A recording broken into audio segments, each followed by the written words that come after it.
Hey, welcome back to NV Board Gaming. Today we're taking a look at Deadline. It's a 2 to 4 player game. It's cooperative. It's by WizKids Game, and the designers AB West and Dan Schnacky. So let's have Vic show us how to play, and we'll be back with our thoughts. Welcome back, everyone. I'm going to go over how to play Deadline. To start the game, players will take the case file matching their case. This is the first file, so we're not going to give away any spoilers. You'll read the summary of the case and then take out the starting clues that correspond with the case. So this one has 3 starting clues that have been laid out face up. Players will then decide on their detective. They get to choose one, and each one has a different player ability. So a player can make that selection, and they are dealt 5 cards in a 2-player game. And then players will do an action. There are 3 actions that are listed on this card for reference. You may only do 1 action on your turn. If you're not able to do any of the actions, you have to drop out. So the 3 actions are to play a lead card, which is any of the cards in your hand here with the symbols on the bottom, or you can use your detective ability. You can only use that ability once per game, so you won't really use that action too many times in a game. Or you can use hot tips, which are described just below here. I'll get into exactly what hot tips are in just a moment, but they are described right there as part of an action. When you're dropping out, if you can't do any of the 3 actions listed above, you will play a plot twist card, which is any of these black cards that don't have any helpful symbols on the bottom, and you can see that they are a detrimental effect on the game. They are not a good thing. Good thing is, though, that you can only have 2 plot twists active per player, so things don't get too out of hand, but they are still a big hindrance to the investigation. In this game, players are trying to solve a case, and by going through the clues and matching the symbols with their teammate, they can solve and get more information and get more clues in order to eventually figure out what happened in this case and answer some questions at the end. The one thing is that players are not able to tell their teammate exactly what's in their hand. So they'll have to use phrases like, "I'm a heavy drinker," or "I only smoke a little bit." Or they could talk about maybe which pocket they keep that in, but they cannot be too obvious in describing their cards, because that is the nature of the game, is to try and work with your teammate without being too obvious about what you have in your hand. So we'll put this away for a moment. Players start with 3 bullets per team in a 2-player game. Once all 3 bullets have been taken, which I will explain what happens when that happens, the players will start to lose their clues, and it becomes difficult to solve the case when you start losing too many clues. So I'll tell you that you don't want to lose too many bullets. In the game, a turn would start by a player selecting a case, whoever is the lead investigator. So in this case, we'll have Eve be the lead, and they would take a look at what they have in their hand and maybe ask their teammate about what they have in their hand without being too obvious, keeping it discreet. Then the 2 players will decide on a card that they feel they can best undertake.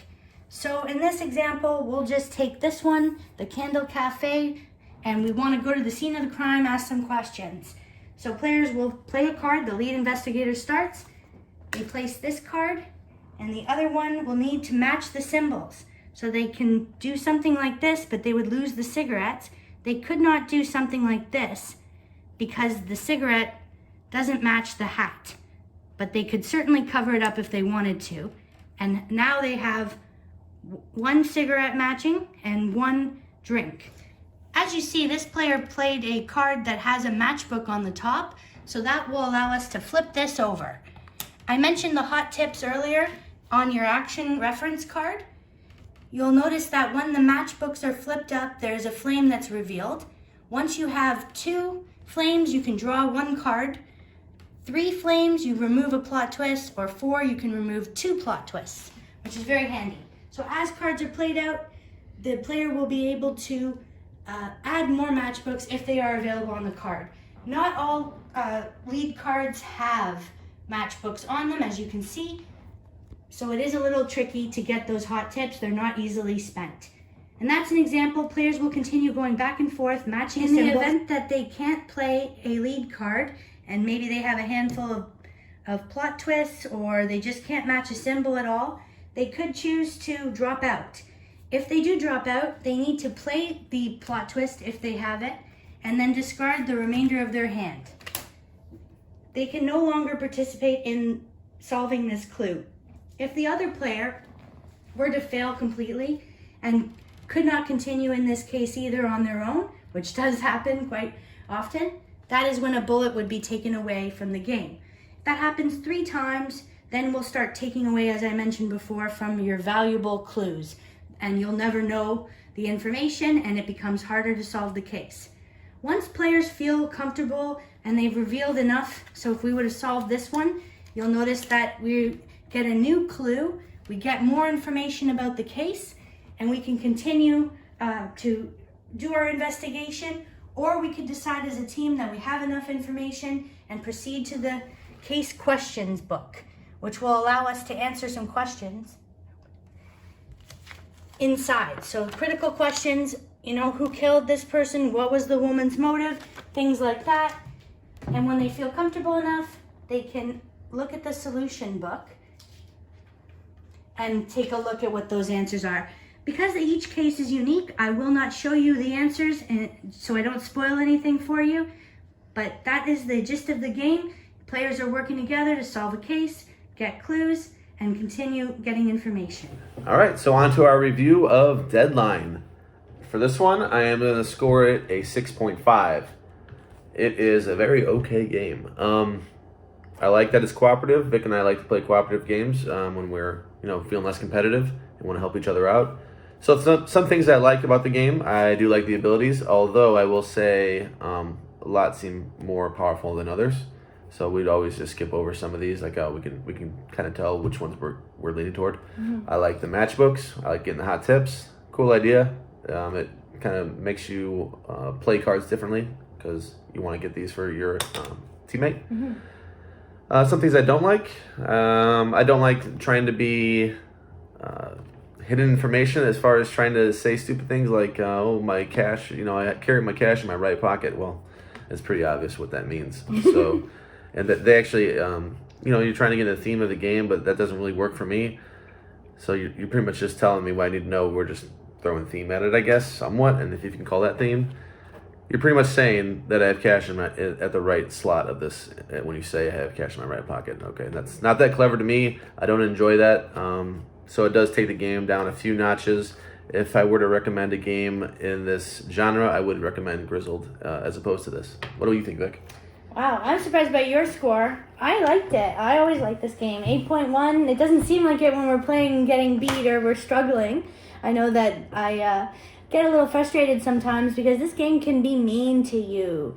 You just when you keep failing a certain clue and then you get a plot twist that happens, and that can be really rough. But despite all that, I always like to play with you. I like cooperative games to break up some of the competitiveness, so it's really great to solve a mystery. And I like to read. I enjoy reading the clues and following the story, so that is something that really appeals to me. We play other cooperative mystery games like Sherlock Consulting Detective, and we've done the Chronicles of Crime.